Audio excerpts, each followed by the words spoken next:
AIMIM के प्रवक्ता हमारे साथ जुड़े हुए हैं, मोहम्मद फरहान। ओवैसी साहब कह रहे हैं कि मस्जिदें छिन ना जाएं, इसलिए उनकी हिफाजत करो। कौन छीन रहा है सर ये मस्जिदें?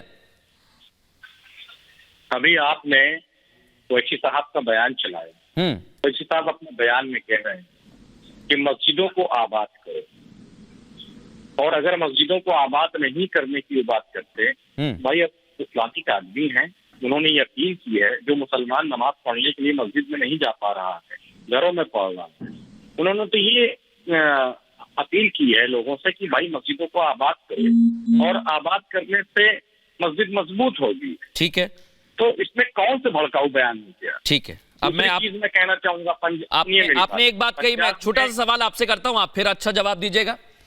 मस्जिदें छिन ना जाएं, आपने कहा मस्जिद में लोगों को नमाज पढ़ने के लिए कह रहे हैं आबाद करें, अच्छी बात है, कहना चाहिए।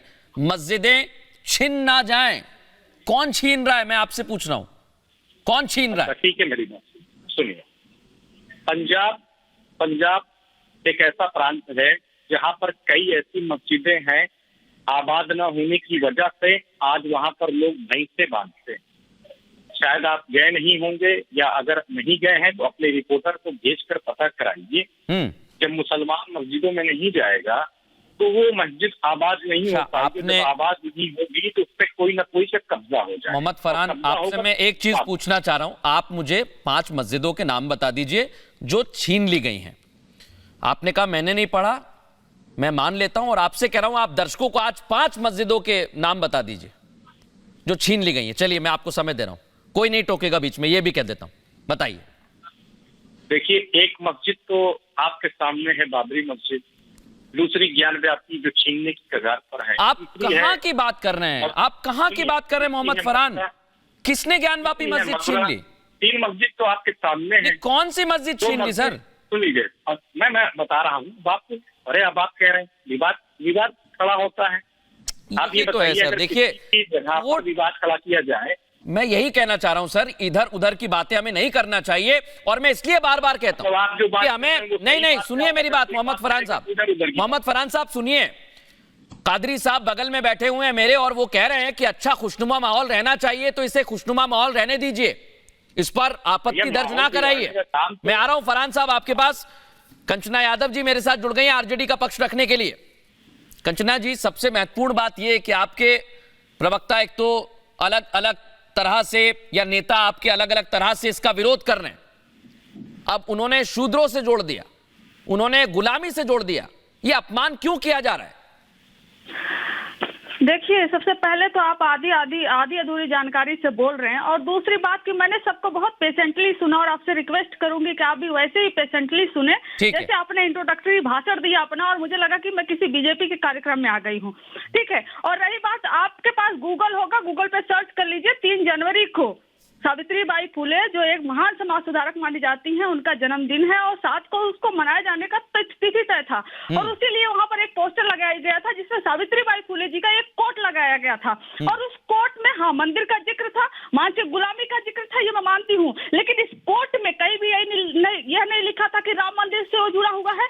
तो हर चीज पर खींच कर आप लोग लेकर आते हो। और दूसरी बात, अगर आप लोग मंदिर की बात कर रहे हो, राम मंदिर की बात कर रहे हो, तो मैं आपको बताती हूँ, अगर उसका कोई अपमान करता है तो यहाँ पर आपको पोस्टर दिखा रही हूँ। अगर आप हिंदू हैं तो मुझे लगता है कि आपको दुख होना चाहिए, और आपकी भावना आहत होनी चाहिए कि भगवान राम के छोटा सा फोटो है, और मोदी जी का उससे 4 गुना फोटो है। आपको यह फोटो देखकर आहत होना चाहिए जो बीजेपी के एक नेता लगाए हैं। कंचना जी, अब आपने अपनी बात कही, मैंने टोका नहीं, अब सवाल करूंगा और आपको सुनना पड़ेगा।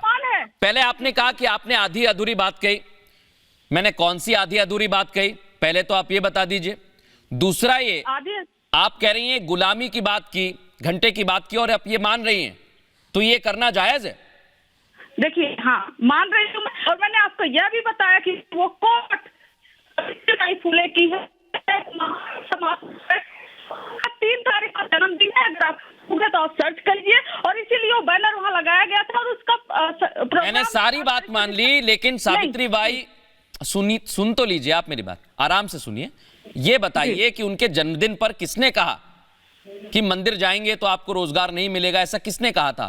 कभी कहा उन्होंने ऐसा?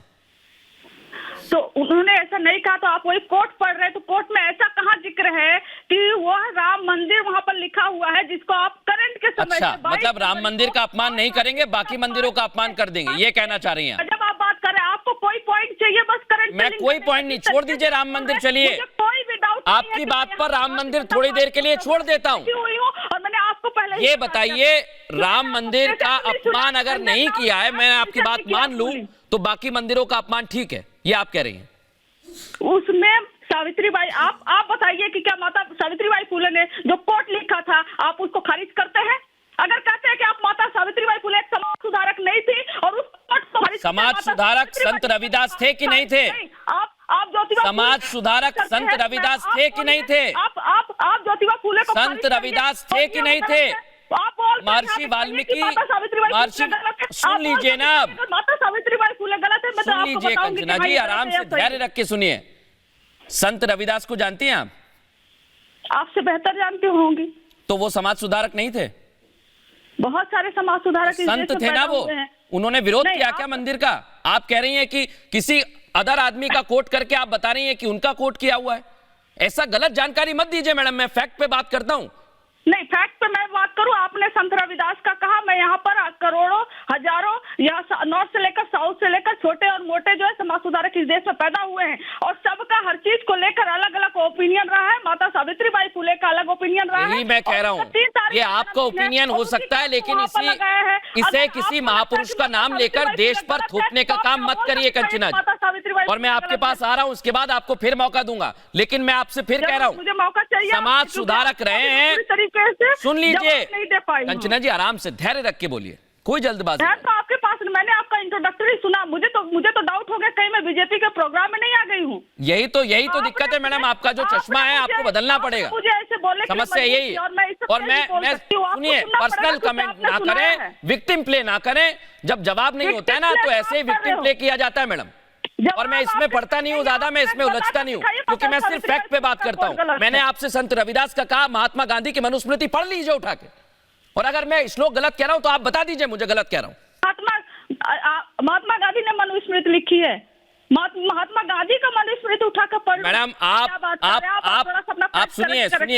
सुन लीजिए, पहले फिर से कोट कर रहा हूं, और मैं ज्यादा इस पर बहस नहीं करूंगा। मेरे साथ शुक्ला जी भी आ गए, अजय शुक्ला जी, क्योंकि महात्मा गांधी ने नहीं लिखी है मैडम, उन्होंने इस पर विचार मंथन किया है। ऐसे कई रहे हैं शताब्दी में लोग जिन्होंने विचार मंथन किया है।